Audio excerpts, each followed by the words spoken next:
안녕하세요 여러분, 이쌤과 함께하는 뻔뻔한 역사 시간이 돌아왔습니다. 지난 시간에는 1920년대 문화통치, 이른바 민족분열 통치라 그래서 친일파를 양성하기 위해 우리 민족을 분열시키기 위한 정책을 실시했다. 그래서 정치적으로는 독립운동과 사회주의 운동을 탄압하기 위해서 실시했던 치안유지법, 그리고 경제산업통제를 하기 위해서 회사령을 폐지했고요.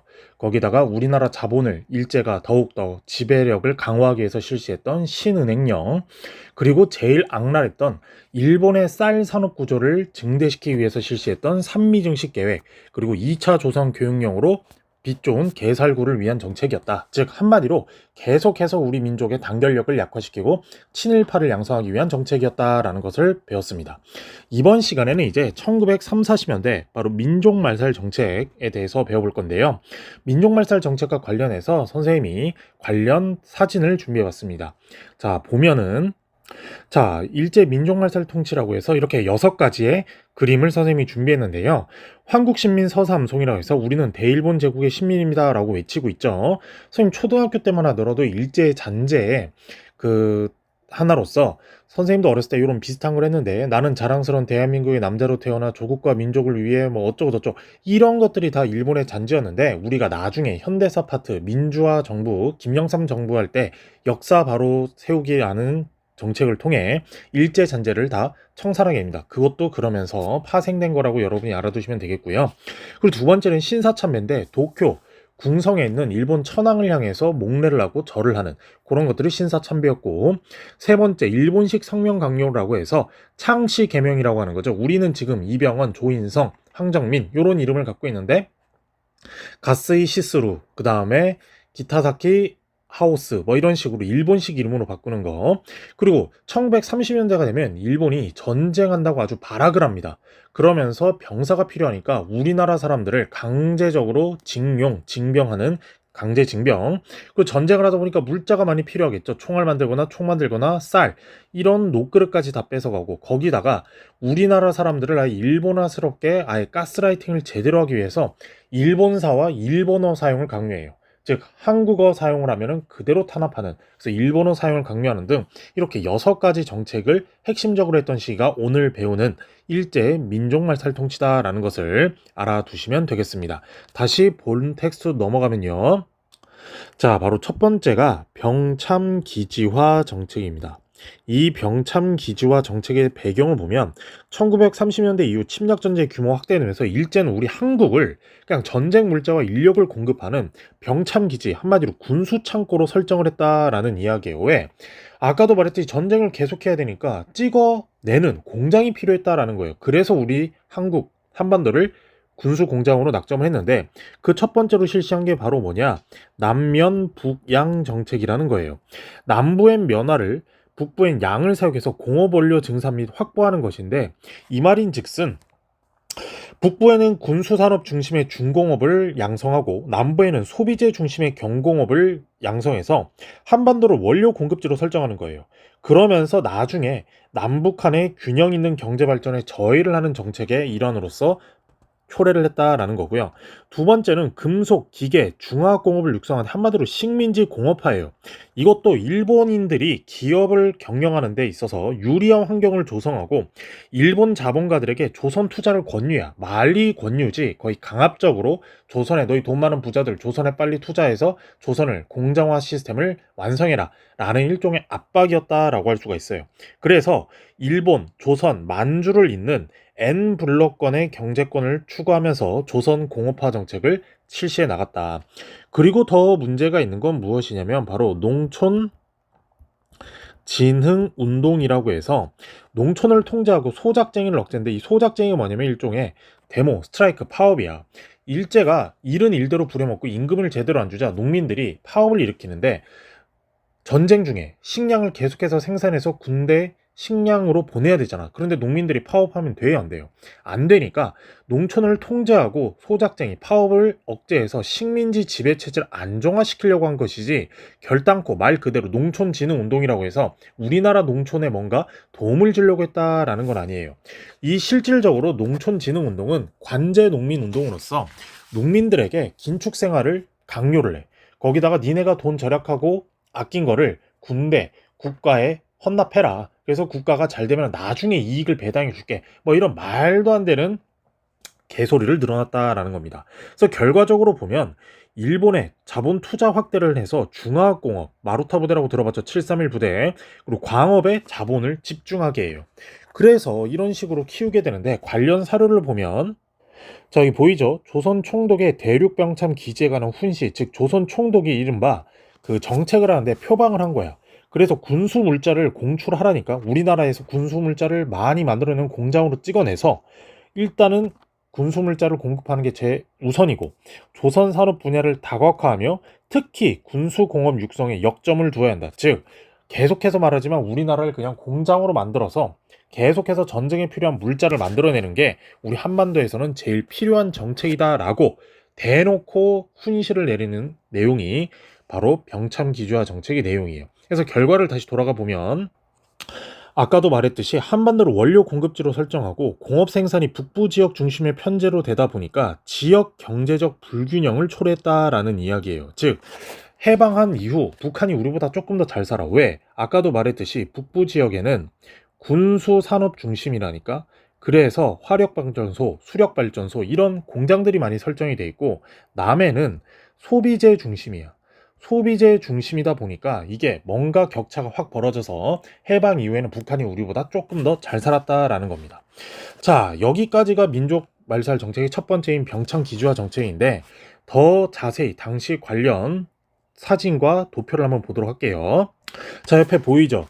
지금 옆에 왼쪽에 보이는 지도는 일본이 아주 그냥 발악을 하면서 전 세계를 상대로 전쟁을 하는 와중에 전쟁을 계속해서 하니까 물자가 필요하잖아. 그래서 옆에 보이는 식민지 공업화의 핵심 도시 부평이라고 해서 인천 옆에 있는 조그마한 도시인데 미쓰비시가 여기 공단을 아예 다 지어버린 거예요. 그래서 공장을 짓고 옆에는 사택 그리고 주택 이런 걸 만들어서 계속해서 노동자들을 혹사시키면서 전쟁에 필요한 물자를 만들어내는 대표적인 공업화의 도시가 부평이었다라는 것을 알아두시면 되겠습니다.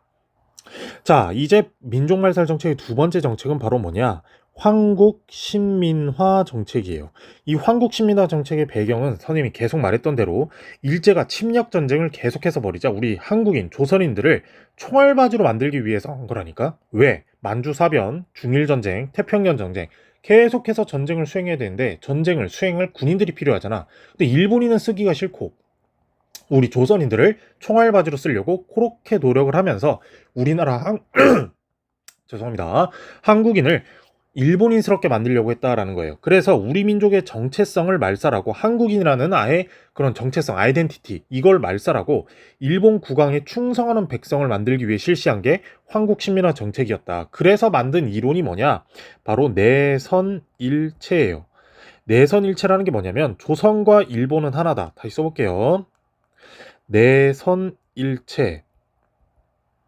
조선과 일본은 하나다라고 해서 너희 조선인은 우리 일본인과 하나이기 때문에 우리 천황폐하께서 벌인 이 성스러운 전쟁에 뛰어들어야 된다 라는 개소리를 만들어냈고 점차 전쟁을 확대하고 영역을 확대해가면서 일제의 대동아 공영권 이라는 되도 않는 이론으로 확대해요. 이건 뭐냐면 일본을 중심으로 아시아 국가들은 일본을 중심으로 뭉쳐서 서구 제국주의에 대항해야 된다라는 건데 일본, 지네도 우리 아시아 국가, 한국을 포함한 아시아 국가들 식민지라는 건 똑같은데 지네를 중심으로 뭉쳐야 된다는 말도 안 되는 이론을 만들어냅니다.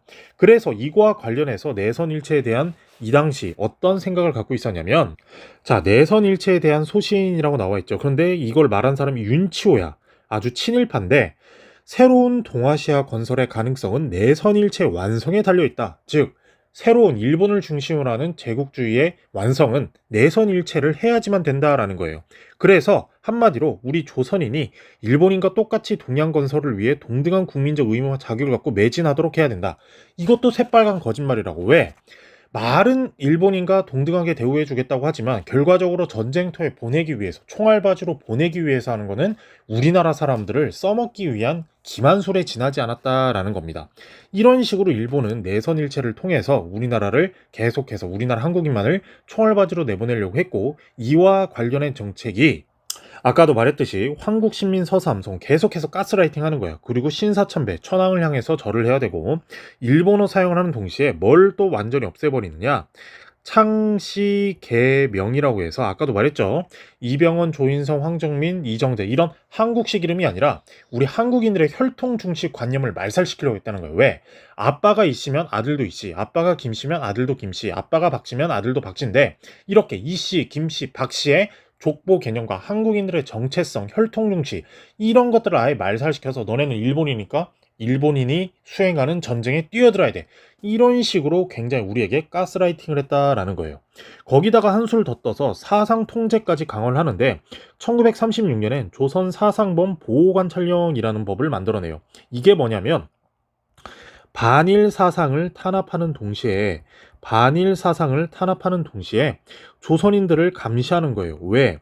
지금 전쟁 시국이잖아. 1919년 3.1운동 때처럼 우리나라 사람들이 뭉쳐가지고 독립운동을 하면은 전쟁 시국에 제대로 통제할 수가 없으니까 그 전에 미연의 사전을 방지한다라고 해서 우리나라 사람들을 굉장히 감시하고 탄압하는 동시에 5년 뒤 1941년에는 조선 사상범 예방구금령이라는 걸 공포해서 이른바 조선인 사상범을 탄압해요. 무조건 두드려 팬 다음에 재판 없이 체포가 가능해요. 우리도 지금 범죄자를 잡을 때 경찰, 법원에서 구속영장을 정식으로 발부받아서 절차대로 하잖아. 그런데 이 당시엔 그런 게 없었다니까. 그냥 일본인 경찰들이 봤을 때 의심되는 우리나라 독립운동가를 했던 사람들이나 뭔가 사상적 활동을 하는 사람들은 의심이 들면 재판 없이 그대로 그냥 체포가 가능하게 한 이런 법령들을 만들어내면서 우리나라 사람들을 아주 악랄하게 감시했다라는 겁니다. 거기다 그 끝판왕이 뭐냐면은 인적, 물적 수탈이 심화되는데 왜? 전쟁 시기니까. 그래서 만든 법이 국가총동원법이에요. 1938년에 만든 이 국가총동원법을 제정해서 이 법으로 인해 운영되는 단체가 국민정신총동원 조선연맹이란 단체를 만들어냈고 그 아래 하부 조직으로 애국반을 편성하는데 이 애국반이 하는 일은 뭐냐면은 바로 한국신민 사상을 주입하고 즉 가스라이팅하고 주입하고 한국인의 일상생활을 통제하기 위한 말단 조직이에요. 최하 조직, 즉 우리들 친구들 만나거나 놀 때 자연스럽게 놀잖아. 그런데 그런 것들을 다 감시하고 통제하기 위해서 만든 말단 조직이고 얘네들이 하는 일은 또 뭐 있느냐? 전시 정책을 홍보해. 일본에서 만든 전시 정책을 홍보하는 동시에 물자 배급을 공출하는 그런 역할을 했다라는 요. 왜? 전쟁이니까 물건을 함부로 민간에서 사고 팔 수 있는 게 아니라 국가에서 티켓을 나눠줘서 배급하는 북한처럼 배급하는 역할을 하던 기구가 바로 애국반이었다. 그럼 이 국가총동원법과 관련된 사료를 보면 자, 이렇게 전개가 되는데요. 국가총동원법 1938년에 중일전쟁 이후에 아주 발악을 하면서 만든 법인데 자, 제국 시민을 징용하여 총동원 업무에 종사하게 할 수 있다. 즉 이게 무슨 말이냐면 국가에서 정당한 임금을 대우해주고 해야 되는 그런 거 없이 비상사태니까 국가에서 마음대로 통제하고 한 다음에 나중에 너희들의 뭐런 이득이나 인권을 인정해 주겠다라는 거예요. 그래서 이 법을 실시했는데 말을 제대로 안 듣는다. 그러면 행위의 제한 혹은 금지를 행할 수 있고 물자의 생산, 수리, 배급, 양도, 기타의 처분, 사용, 소비, 이동에 관하여 필요한 명령을 내릴 수 있다. 즉 한마디로 계속해서 말하지만 국가에서 모든 물자, 인적 자원을 마음대로 쓸 수 있다라는 거예요. 왜? 비상 전쟁 시국이니까. 이런 식으로 우리나라 사람들을 아주 악랄하게 인적, 물적 수탈을 한 게 바로 요 국가총동원법인데 관련 내용을 다시 한번 보면요. 요렇게 지금 보이죠? 일제가 전쟁에 필요한 인물적 자원을 총동원하기 위해 제정했고 조선, 일본, 대만, 사할린 이런 데서 동시 진행이야. 왜? 동시다발적으로 전쟁을 벌였으니까 동시다발적으로 해야 되겠죠.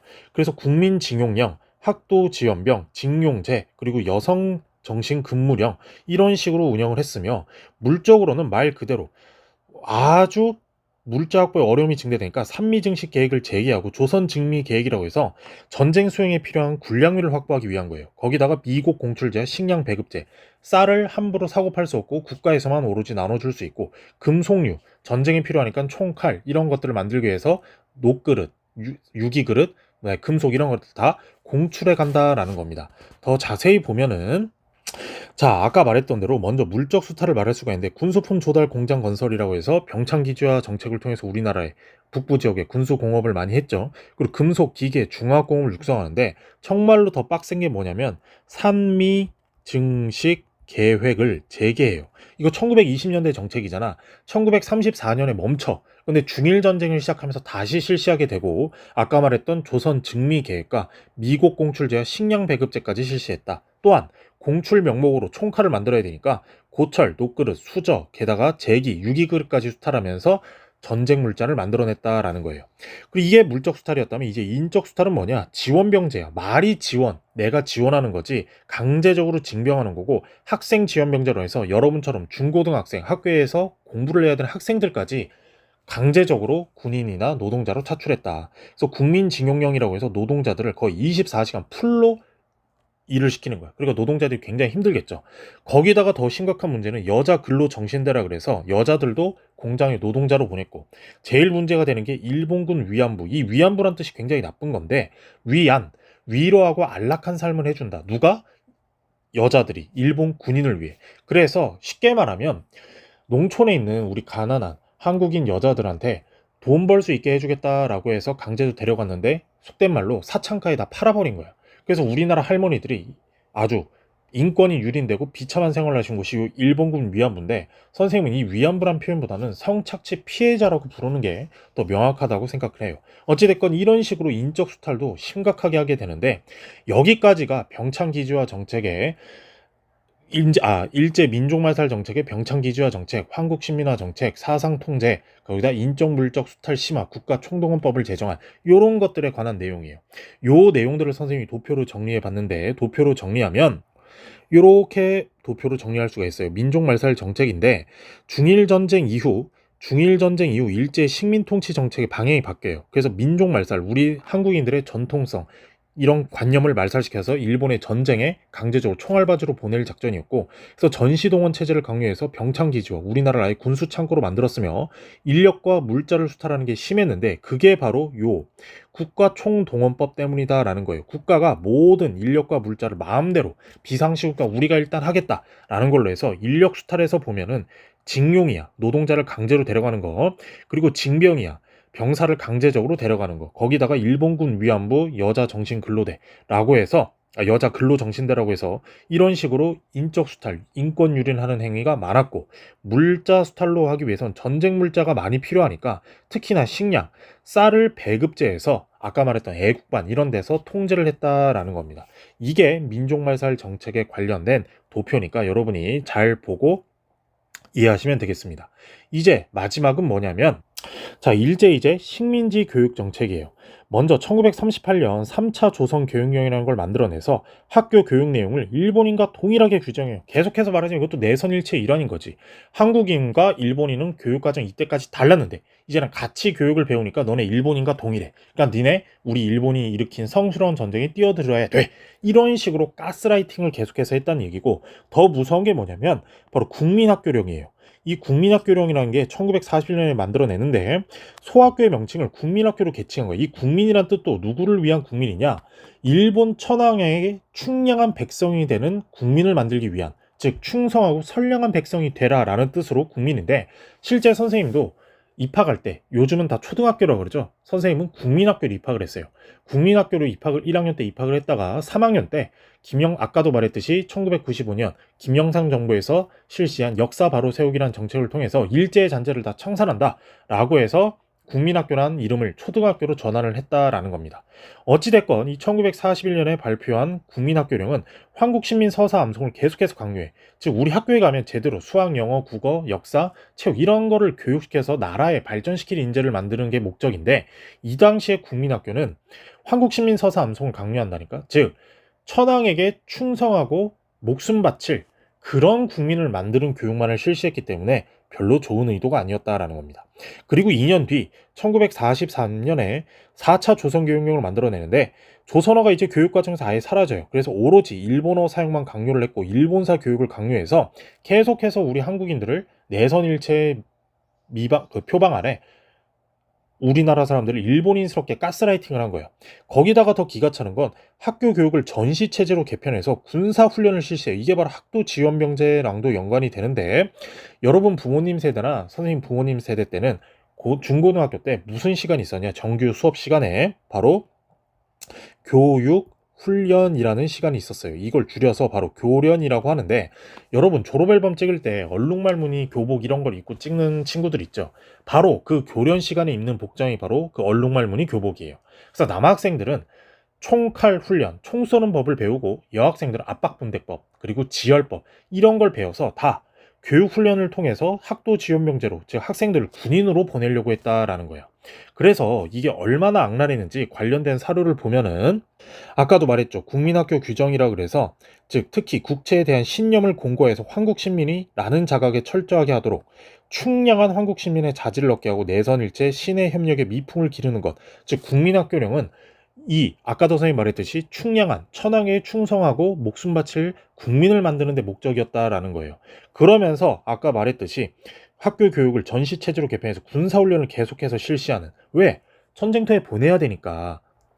그래서 악랄하게 우리 학생들까지도 민족 말살을 시켜서 전쟁터에 보내려는 이런 정책을 한 것이 바로 1930, 40년대 민족 말살 정책이다라는 겁니다. 하지만 일제의 민족 말살 정책은 1945년 8월 15일 미국이 나가사키와 히로시마에 리틀보이, 팻보이라고 불리는 핵폭탄 2방을 터뜨리면서 결국 일제가 패망을 했고, 그로 인해 자연스럽게 우리나라에서도 해방이 되면서 민족 말살 정책이 사라지게 되는 일련의 과정으로 전개된다는 것입니다.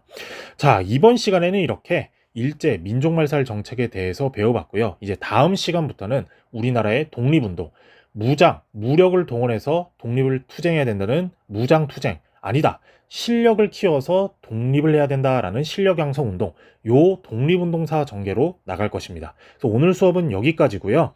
좋아요, 구독, 알림 설정 해주시고요. 다음에 더 재밌는 수업으로 찾아오도록 할게요. 다음 시간에 만나요.